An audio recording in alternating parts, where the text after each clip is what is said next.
네, 안녕하십니까. 해커스 한국사 이중석입니다. 자, 오늘은 이번 시간에는 고려, 고려 정치사부터 좀 시작을 해볼 수 있도록 하겠습니다. 여러분들 고려하면 누가 떠오릅니까? 고려는 왕건이 세운 나라죠.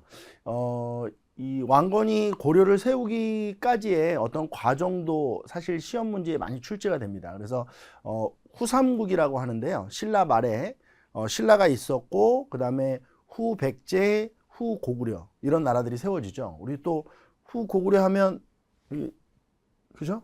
안 데끼신 분, 그 후 고구려 후삼국을 이제 왕건이 통일하는 그 과정부터 좀 출발을 좀 해볼 수 있도록 하고요.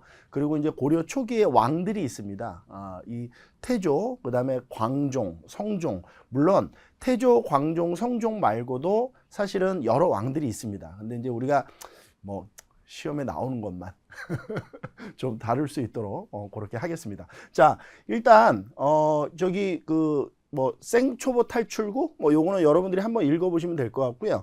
요 밑에 거란의 침입 요 부분이 있는데 이건 이따가 이제 수업하면서 얘기를 하겠지만 좀 여러분들이 고려 전체 역사에서 외침이 많이 일어나거든요. 그러니까 외적이 많이 쳐들어와요. 근데 이제 고려 초기에 쳐들어왔던 민족이라고 하면 이제 거란족이 쳐들어옵니다.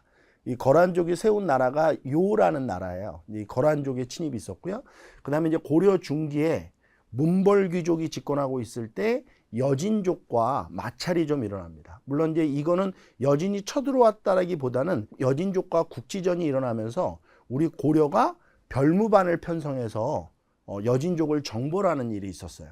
이제 그거 좀 체크 좀 해놓으셔야 되고, 그 다음에 무신집권기로 넘어가면 몽골이 쳐들어옵니다. 13세기 거대 전 세계 그 3분의 1을 먹었던 몽골이 우리나라에 쳐들어오게 되는데 그 몽골 항쟁 과정도 여러분들이 살펴보셔야 될 거예요.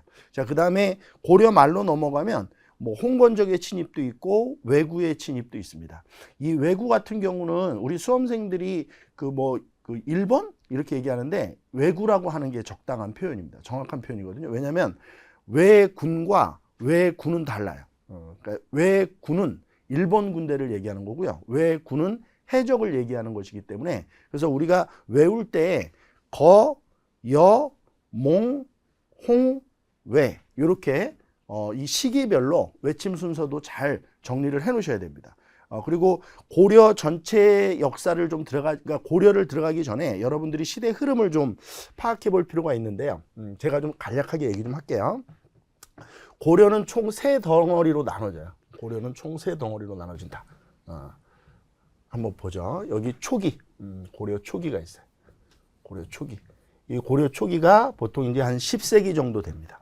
그 다음에 고려가 중기로 이렇게 나눠져요. 고려 중기. 그 다음에 이제 무신 집권기가 있고요. 그 다음에 원간섭기라는 게 있어요. 그리고 이제 고려 말기. 이렇게 구분을 5덩어리로 합니다.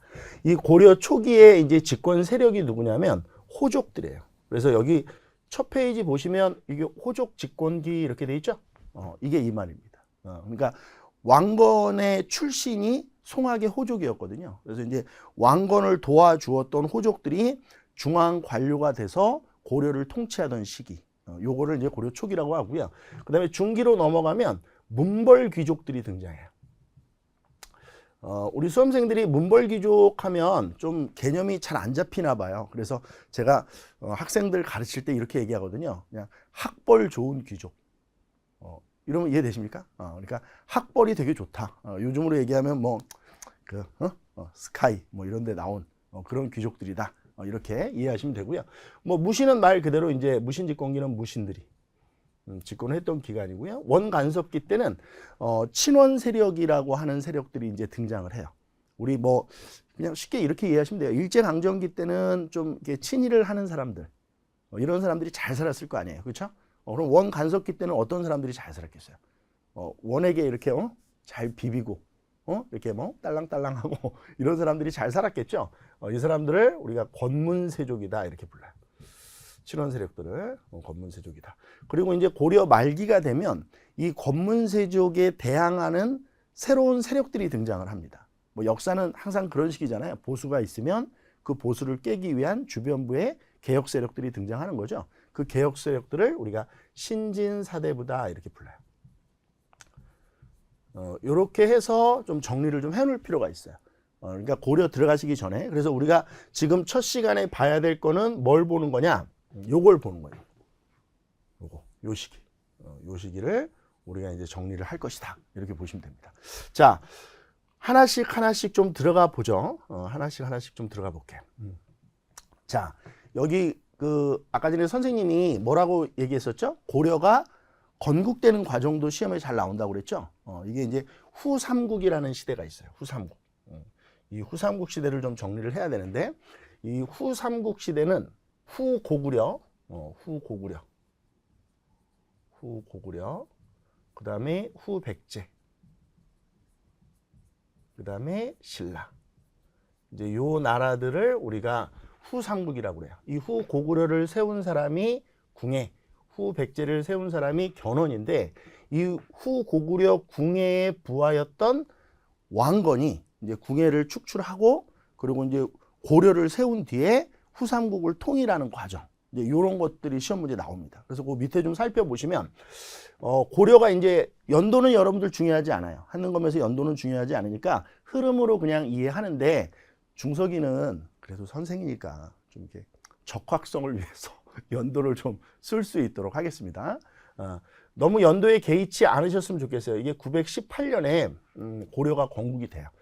이게 이제 고려 건국이 뭐냐면 왕건이 궁예를 축출한 겁니다. 이게 궁예. 여기서 궁예가 이렇게 이제 왕건에 의해서 축출된 거예요. 왕건과 이제 왕건 세력들에 의해서. 그리고 태조 왕건이 이제 즉위를 하게 되고, 결국 국호를 이제 후고구려, 원래 이제 후고구려가 아니고 후고구려가 마진, 태봉 등으로 이름이 바뀌어요.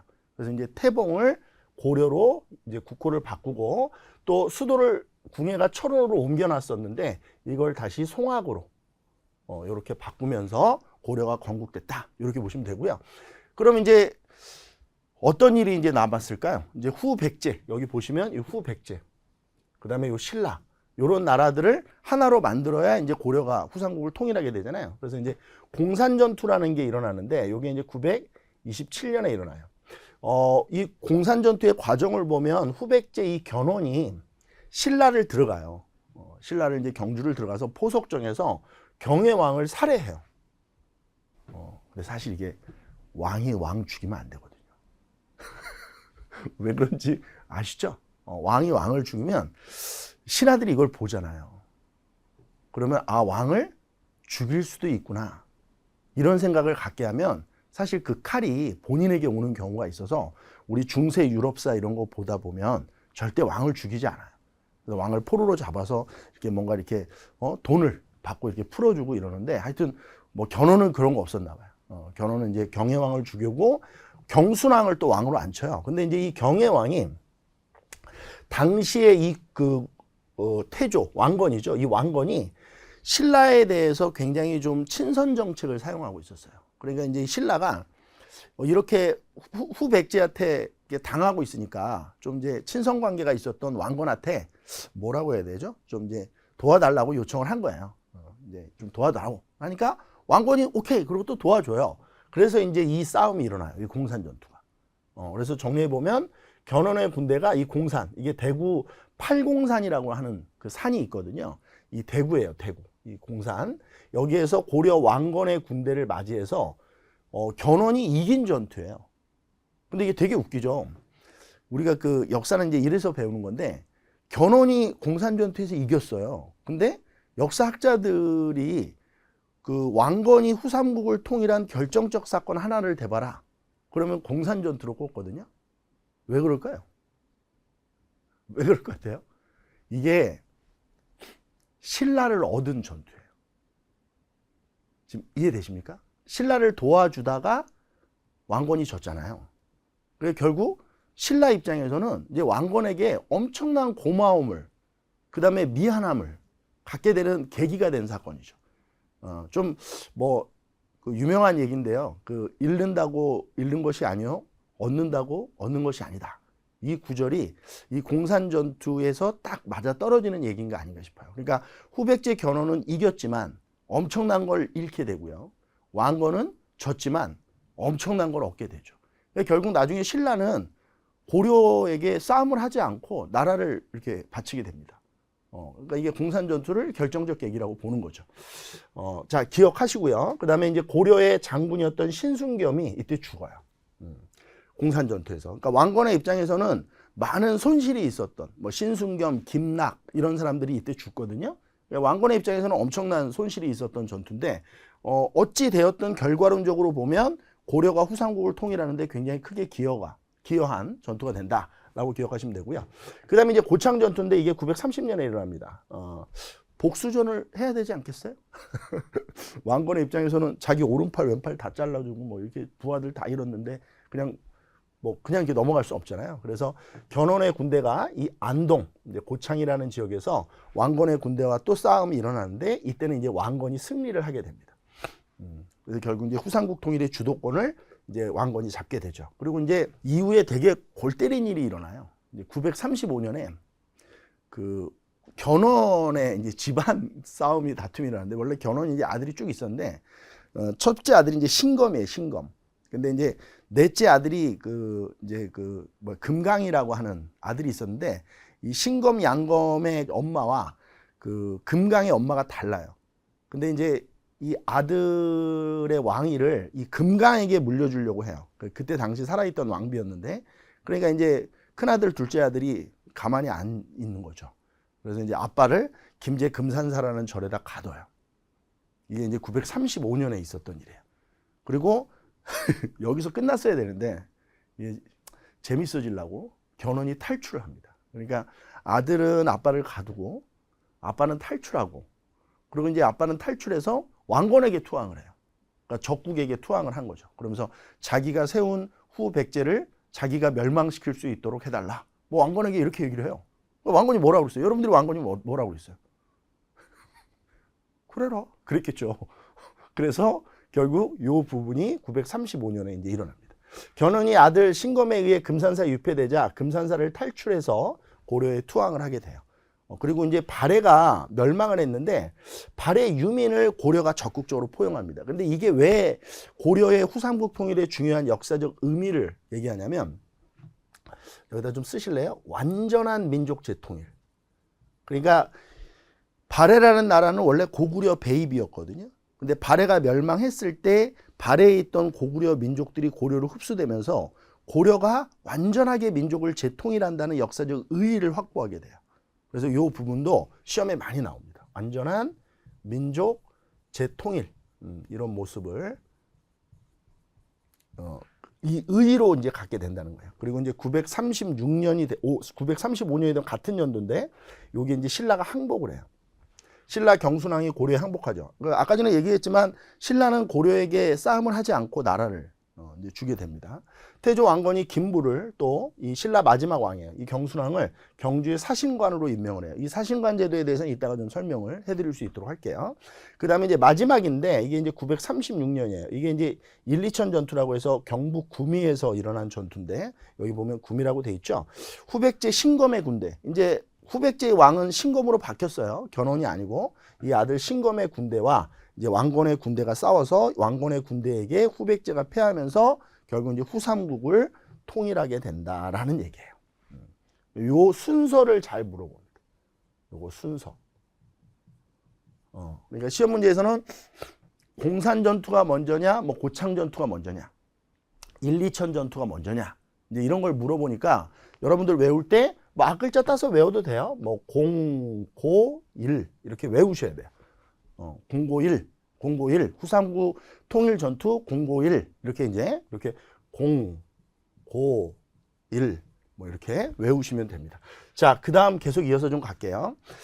이제 그 후삼국이 통일되고 왕건의 업적부터 우리가 좀 알아볼 수 있도록 하는데요. 왕건은 어떤 일을 했을까 이렇게 보면 그냥 쉽게 접근하는 방법이 이거예요. 왕건은 원래 아버지가 왕이 아니었잖아요. 그렇죠? 자기가 최초로 왕이 된 사람 아니에요? 그러면 자기를 도와서 이제 왕을 자기를 만든 호족들도 있지만 왕건을 싫어하는 호족도 있었을 거 아니에요. 그렇죠? 모든 사람이 다 좋아하는 사람은 없잖아요. 세상에 그런 사람이 어디 있어요? 그렇죠? 예수님도 하지 못했던 일이에요. 세상의 모든 사람들이 자기를 좋아할 수는 없어요. 그러니까 왕건도 마찬가지인데 세상의 모든 호족들이 자기를 왕으로 다 지지해 줄 수는 없는 노릇 아니겠습니까? 근데 뭐 어떤 사람은 이런 사람도 있을 거 아니에요. 뭐 저 새끼 뭐야? 그쵸? 막 막말로 저 인간은 뭔데 뭐 지가 왕이래. 근데 이런 사람들을 어떻게 정치적으로 포섭하느냐가 왕건의 입장에서는 굉장히 중요한 문제였을 것 같아요.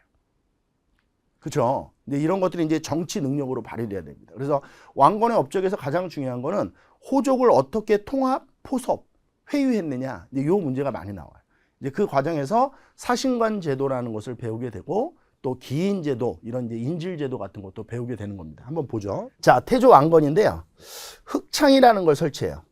이게 민생 안정을 위한 건데 이 흑창은 고구려의 진대법이라고 해서 고구려의 진대법이 있었는데 이 고구려 진대가 뭐냐면 춘대 추납이라고 해서 봄철에 곡식이 떨어지면 이걸 빌려줘요.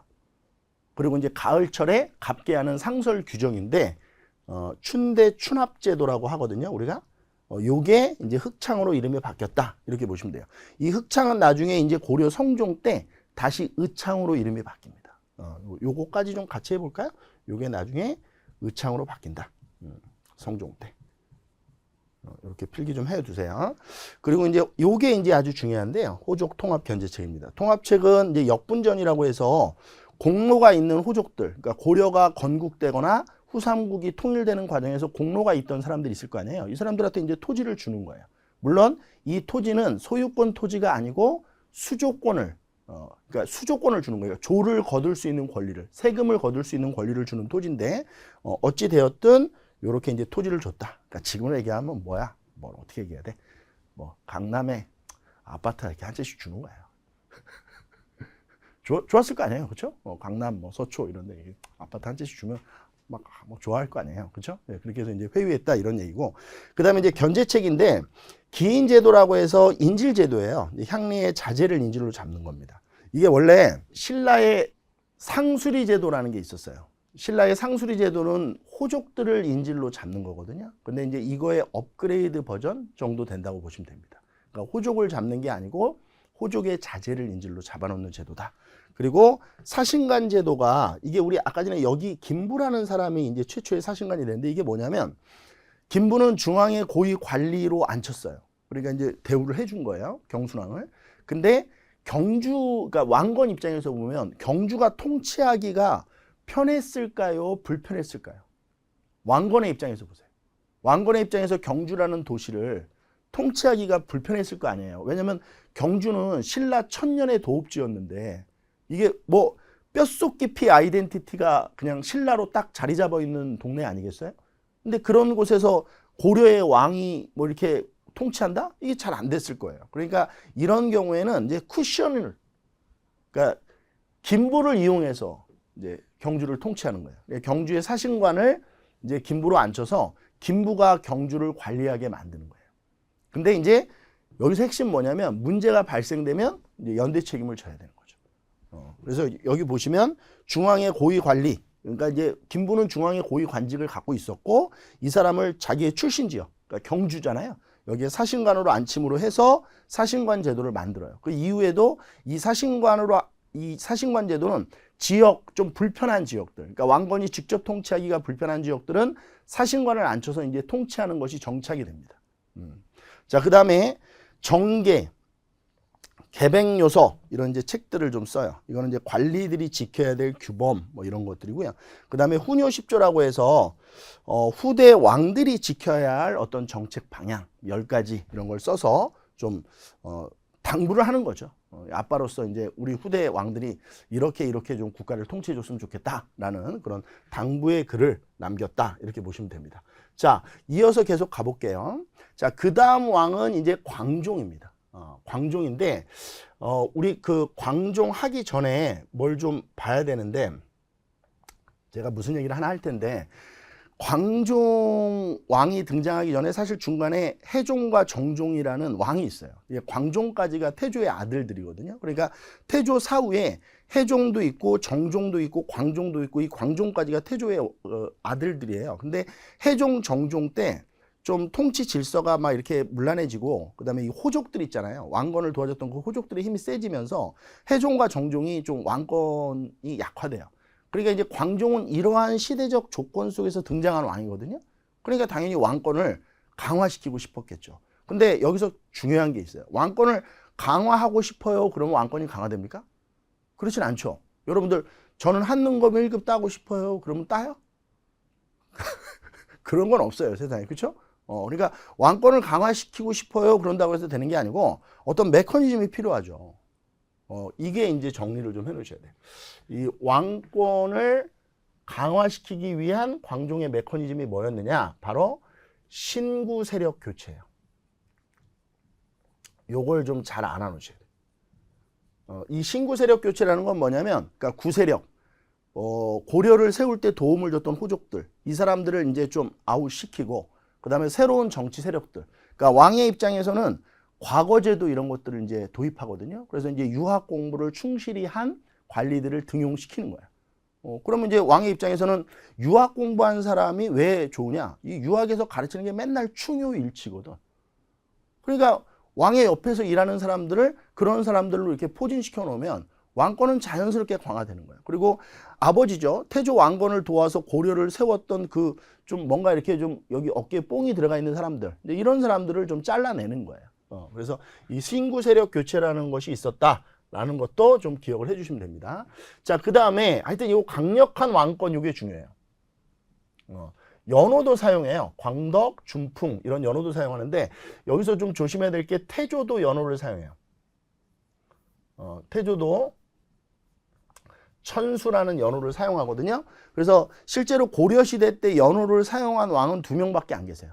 그러니까 태조, 광종 이 2명만 연호를 사용하거든요. 나머지는 1명도 사용하지 않습니다. 그러니까 이 두 분의 연호는 머릿속에 좀 기억을 해 두셔야 돼요. 태조 때 천수, 광종 때 광덕, 준풍 이렇게 기억을 해 두시면 됩니다. 자, 그다음에 이제 과거제가 시행돼요. 이거 아주 이제 우리 한국 사회에서는 굉장히 중요합니다. 그러니까 관리들을 시험 봐서 뽑기 시작했다 이런 거죠. 중국 후주 출신이었던 이제 쌍기라는 사람의 건의로 과거제도가 실시가 되고요. 그다음에 노비안검법이라는 게 있는데 이 안검이라는 건 살핀다는 거예요. 그러니까 노비를 잘 살펴서 어떻게 하느냐? 억울하게 노비가 된 사람들, 그 사람들을 원래 양민으로 돌려주는 겁니다. 근데 여기에는 정치적 의도가 있어요. 이때 그 호족들 있잖아요. 구세력들. 이 사람들이 노비들을 많이 데리고 있었거든요. 근데 노비는 호족들 입장에서는 경제적인 부분도 있지만 이게 군사적인 부분으로도 활용도가 높았거든요. 그러면 이 노비들을 풀어주면 호족들의 경제력과 군사력이 약화되는 거예요. 그러니까 이제 단순히 억울한 노비를 풀어준다. 우리가 이런 식으로 이제 한국사를 공부하시면 안 되고 여기에 숨겨진 정치적 의도가 무엇이냐. 그러니까 궁극적으로는 왕권을 강화시키는 거예요. 호족들을 약화시켜서 왕권을 강화시키는 거다. 그래서 억울하게 노비가 된 자들을 양인으로 해방을 시켜주는데 여기에서 이 목적은 뭐냐면 호족 세력을 약화시키는 거예요. 이 호족들이 가지고 있던 노비들을 해방시켜주는 거거든요. 그리고 공복도 제정해요. 이제 공복은 이제 관리들의 유니폼 색깔인데 자, 단, 비, 녹 이렇게 해서 4가지 색깔로 공복을 만들거든요. 뭐 공복 색깔은 한능검에서 출제되지는 않으니까 안 해오셔도 되는데 뭐 이런 게 있다 정도만 알고 계시면 돼요. 근데 이 또 유니폼의 색깔 지정하는 게 뭐와 관련되냐? 이게 왕을 정점에다 두고 관리들을 서열화시키는 거거든요. 그럼 관리들을 서열화시켜서 얻고자 하는 게 뭘까요? 그렇죠. 이게 국왕 중심의 통치 질서를 확립하는 거예요. 그러니까 계속 얘기하지만 그냥 이렇게 외우시는 것도 좋아요. 공복제정, 광종의 공복제정 이렇게 외우는 것도 좋지만 이게 다 어디로 향할 수 있도록 왕권 강화로 향할 수 있도록 외우시면 아무래도 기억 저장 시간이 늘어나는데 도움이 되죠. 왜냐하면 여러분도 아시잖아요. 이해를 하고 외우는 거랑 그냥 막 외우는 거랑은 다른 거거든요. 이해를 기반으로 해서 그래서 광종이 공복을 제정한 거구나. 이렇게 이해하고 암기가 되면 아무래도 기억 저장 시간은 늘어나요. 자, 그 다음에 이제 성종입니다. 자, 이 성종은 제가 이제 수업할 때 성종의 키워드가 뭐냐 이렇게 물어보면 최승로랑 쌍둥이 뭐 이렇게 얘기해요. 이건 이제 제가 그냥 만들어낸 말이에요. 최승로랑 쌍둥이 이게 이제 무슨 말이냐면 성종이 왕이 되고 나서 앞으로 국가가 좀 나가야 될 방향 이제 이런 걸 이제 책이라고 책. 정책, 국가가 나가고자 할 방향 이런 것들에 대해서 좀 관리들한테 5품 이상의 관리들한테 글을 써서 올리라고 그랬어요. 그랬더니 이때 이제 최승로가 시무 28조라는 걸 올려요. 이 시무가 앞으로도 계속 나오는데 시무가 무슨 뜻이냐면 시자가 때 시자예요. 무자가 힘쓸 무자거든요. 그러니까 지금 현재 국가가 힘써서 해야 할 일이 무엇이냐. 이게 시무예요. 그래서 시무 28조를 써서 올리는데 이 사람이 시무 28조를 써서 올리는데 대부분 성종의 업적은 최승로의 시무 28조를 기반으로 해서 이루어져요. 오케이? 그러니까 쌍둥이다라는 의미가 은유예요. 쌍둥이? 일란성인가? 또 이러시면 안 돼. 그러니까 성종이 나오면 머릿속에서 최승로가 떠올라야 된다라는 얘기를 제가 지금 하고 싶은 거예요. 그렇게 좀 기억을 해 두시고요. 자, 여기 나오죠? 시무 28조. 이게 제일 중요해요. 최승로. 요거 잘 연결시켜 놓고 유교를 정치의 근본으로 삼았다. 물론 이제 유교는 삼국시대부터 있었는데 정치적인 어떤 그 통치 시스템으로 유교를 활용하기 시작했다라는 거고요. 그 다음에 12목이라고 해서 이건 지방 행정 조직 정비와 관련돼 있어요. 그래서 중요 지역에 목을 설치해서 목사를 파견해요. 그래서 12목을 설치해서 목사도 파견하고 이 지방관은 목사예요. 그리고 이제 경학박사, 의학박사 이제 이런 사람들을 파견하는 거예요. 지금도 우리 대학 교수님들은 다 뭐예요? 박사죠. 그 박사들 이제 교수님들을 파견한 거예요. 지방에다. 왜? 지방 교육을 위해서. 그래서 요게 이제 향교 설치 뭐 이런 거와 관련돼 있어요. 향교 설치. 그 다음에 향리 제도도 정비하는데요. 요것도 사실 되게 중요해요. 뭐냐면 지방 호족들이 있었잖아요. 이 지방 호족들을 이렇게 보세요. 이 목사 파견과 연결되어 있는 건데, 자, 중석이 얼굴 좀 보세요. 자, 뭐 여기다 목을 설치해, 뭐 충주 목이라고 합시다. 자, 충주 목을 설치하고 충주 목사를 보냈어요. 그러면 충주 목사가 파견되기 전에는 그 지역을 누가 통치하고 있었냐면 충주 호족이 통치하고 있었거든요. 근데 목사가 파견되니까 이제 충주 호족은 어떻게 해야 돼요? 그 목사를 도와줘야 되잖아요. 그 지방 세력이니까. 왜냐면 지방관은 왕이 파견한 거잖아요. 그럼 왕의 명을 받고 파견된 이 지방관을 지방의 호족들이 도와줘야 될 거 아니에요. 그러면 이 지방에서 파견된 지방관을 도와주는 사람, 이 사람을 뭐라고 하냐면 향리라고 이제 부르기 시작하는 거예요. 그러니까 결국 향리제가 정비됐다는 건 이 호족이 뭘로 바뀌어요? 향리로 이렇게 바뀌는 거예요. 그리고 이 향리도 서열이 있거든요. 그래서 호장, 부호장 이런 서열들이 있어요. 그런데 호장이 제일 높은 사람이고 이 둘을 이제 상층 향리라고 그래요. 상층 향리. 그다음에 이제 하층 향리도 있어요. 이 하층 향리는 이제 지방의 실무를 직접 보는 사람들. 지방 행정 실무자들. 행정 실무. 이렇게 이제 향리들의 편제도 이렇게 나눠져 있었다. 이렇게 보시면 됩니다. 자, 그다음 계속 이어서 좀 가볼게요. 또 하나는 이제 중앙과 지방의 통치 체제인데요. 이 중앙 통치 체제는 중국의 삼성육부 제도를 모방해서 이제 고려에서는 이성육부제를 만들어요. 그러니까 이성육부가 기본 틀이에요. 중서문화성, 상서성. 이게 이제 이성이고 육부는 이병호형 예공. 뭐 지금으로 얘기하면 뭐라고 해야 되냐? 뭐 기획재정부, 보건복지부, 뭐 국토부 이런 이제 각 직능별 행정 분담 체계를 만들어 놨다. 이렇게 보시면 되거든요. 그래서 정리를 좀 해보면 이성부터 좀 볼게요. 중서문화성 있고요. 이 중서문화성 안에는 재신이라는 기구와 낭사라는 기구가 있어요. 그러니까 두 개의 기구로 되어 있는 거예요. 이 재신은 이제 국가 그 어떤 관리들을 총괄하는 일을 하고요. 이 낭사가 이제 중요한데 이 낭사를 나중에 이제 언관이라고 해서 배우거든요. 이 언관이 뭐냐면 간쟁 이런 거 해요. 간쟁. 간쟁은 뭐 전하 이러시면 아니 되옵니다. 뭐 이런 얘기 하는 거예요. 그다음에 봉박은 이제 정책 시행 반려권이라고 해서 정책을 되돌려 보내는. 그러니까 좀 이거는 하면 안 될 것 같아. 그러면 좀 다시 한번 의논하십시오. 이렇게 돌려보내는 걸 봉박이라고 하거든요. 그래서 이거를 언론기관이라고 해서 이걸 언관이라고 해요. 이 재신과 낭사 중에서는 낭사가 굉장히 중요합니다. 그리고 이 중서문화성의 수상, 그러니까 수장은 문화 시중이다. 이렇게 보시면 돼요.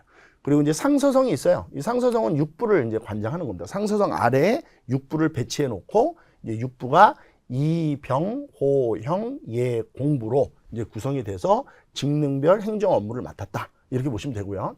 그 다음에 이제 중추원이라는 기구가 또 있는데 이 중추원은 추밀과 승선으로 또 두 기구로 나눠져 있어요. 추밀은 군사, 기밀 업무를 취급하는 곳이 아주 중요해요. 왜냐하면 특히 고려는 외침이 많잖아요. 그러니까 이제 이 군사 기밀 업무나 이 군과 국가 기밀 이런 것들은 굉장히 중요한 업무거든요. 뭐 추밀도 중요하고요. 그 다음에 왕명 출납, 이게 승선입니다. 왕의 명령을 출납한다는 게 뭐냐면 왕이 명령을 하면 이걸 신하들한테 전달하고 신하들이 뭐 왕한테 할 얘기가 있으면 이걸 이제 승선을 통해서 왕한테 보고가 되고 이러는 거예요. 뭐 요즘으로 얘기하면 뭐 대통령 비서실 정도? 뭐 그렇게 이해하시면 돼요. 자, 그 다음에 이제 어사대인데요. 어사대는 관리 감찰 업무를 맡습니다. 우리 여러분들 보시면 이렇게 뉴스 이렇게 보면 뭐 국회의원들 뭐 정치인들 이렇게 보면 막 비리 일어나고 막 그러잖아요. 그런 사람들 이제 감찰해서 이렇게 탄핵시키고 이러는 거예요. 이 어사, 우리 조선시대 때 여러분들 암행어사 출도요 이런 거 들어보셨죠? 그 어사예요. 자, 그 다음에 3사가 있는데요. 이 3사는 회계기관이거든요. 회계. 화폐, 곡식 출납. 이게 무슨 말이냐면 돈이 들어오고 나가고 곡식이 들어오고 나가고 이런 걸 계산하는 업무를 하고 있다. 이렇게 보시면 되고요. 그 다음에 이제 도병마사라는 기구가 있는데 이 두 개가 회의 기구예요. 근데 이제 이게 누구 회의 기구냐면 요걸 좀 써놓을까요? 여기다. 이 중서문화성에 보면 제신이 있죠. 이게 2품 이상의 아주 높은 벼슬이거든요. 이 제신과 여기 보면 추밀이 있었잖아요. 중추원에. 군사 국가 기밀 업무 하는 이 추밀이 모여서 여기서 회의를 하는 거예요. 그래서 이 둘이 모여서 국방과 군사 문제를 담당하는 회의를 했고 이게 나중에는 도평의사사로 이름이 바뀌어요. 원간섭기 때 충렬왕 때가 되면 도병마사만 일단 기억을 하고 계세요. 도평의사사 부분은 나중에 다시 한번 정리를 할 테니까.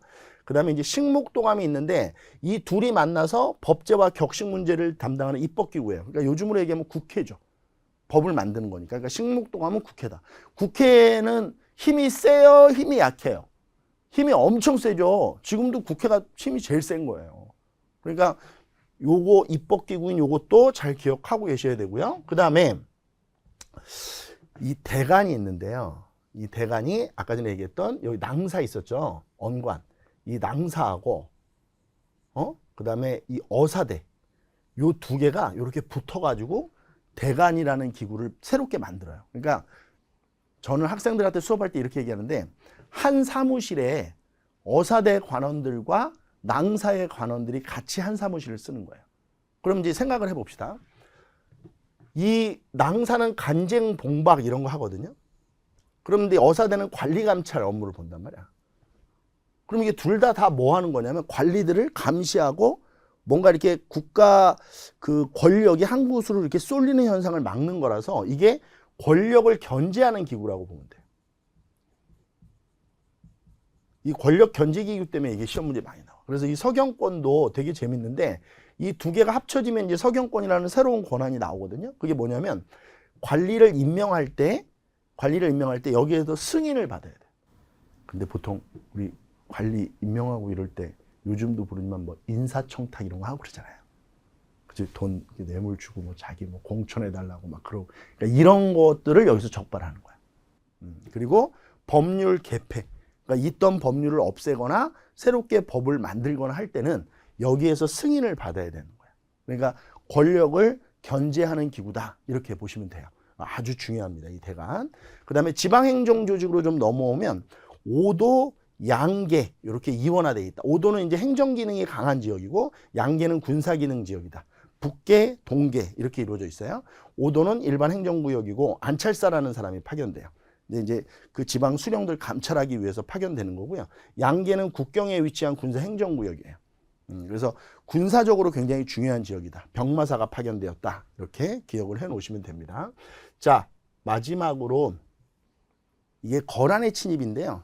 이 거란의 침입은 사실 거, 여, 몽, 홍, 왜 우리가 할 때 그 고려 초기 때 거란 침입이 일어나거든요. 근데 1차 침입 있잖아요. 1차 침입 요거 잘 기억하세요. 성종 때 일어났다. 소선영이 쳐들어왔고 서희라는 분이 외교 담판을 해서 강동육주라는 지역을 획득해요. 오히려 영토를 넓혀요. 외교적으로 잘 이걸 처리해가지고 외울 때 소선영, 서희 외교 담판 이렇게 외우시면 돼요. 한 세트로 소손령, 서희, 외교단파 이게 거란의 1차 침입이고 성종 때 있었던 2, 3차 침입은 현종 때 일어나요. 거란이 쳐들어오는데 이 강조의 정변이라고 해서 강조가 목종을 폐위하고 천추태후를 죽이고 현종을 왕으로 앉힌 사건이 일어나요. 쿠데타가 일어나거든요.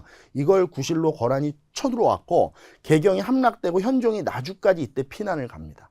그리고 이때 양규라는 사람이 활동을 해요. 활약을 하죠. 그래서 양규가 지금의 의주인데 이 흥화진 전투에 승리하면서 굉장히 거란을 당혹스럽게 만들어요. 그리고 이제 현종이 입주한다는 조건, 현종이 이제 인사를 드린다는 조건으로 강화가 이루어지고 거란군은 물러나게 됩니다. 자, 3차 침입이 또 일어나는데 현종이 입주 약속을 지키지 않아요. 그래서 이제 소배압이라는 사람이 또 쳐들어오게 되고 강감찬이 이때 이제 활약을 하게 되죠. 그래서 우리가 그 유명한 귀주대첩은 거란의 3차 침입 때 일어난다 이렇게 이해하시면 돼요. 그래서 정리를 다시 한번 해볼까요? 소손령, 서희, 강동육주 이렇게 이해하시고요. 그 다음에 2차 침입은 양규를 잘 기억하셔요. 양규의 흥화진 전투. 그 다음에 3차 침입은 소배압, 강감찬의 귀주대첩. 이렇게 연결을 좀 시켜 놓으시면 됩니다. 이게 고려 초기 때 거란 침입 순서를 물어보는 경우가 있으니까 요거 좀 정리 좀 해두시면 되고. 자, 일단 영향을 좀 볼게요. 거란의 침입 영향은 강감찬인의 건의로 개경의 이제 나성, 이 나성은 이제 개경 외성이에요. 이게 축조가 되었고 국경에는 천리장성도 축조가 됩니다. 이 천리장성은 우리 한국사에서 2번 나오죠. 고구려 연개소문이 쌓았던 천리장성이 있고 고려가 쌓았던 압록강에서 도련포까지 연결되는 천리장성이 있어요. 그 고구려의 천리장성과 헷갈리시면 안 돼. 그거 좀 체크 좀 잘 해놓으시고요. 자, 일단 이번 시간은 고려 초기, 그 다음에 전체 아웃라인을 좀 고려사를 설명하고 있었기 때문에 이번 시간은 이렇게 해서 마무리를 하고 우리 다음 시간에 또 이어서 갈 수 있도록 하겠습니다. 고생하셨어요.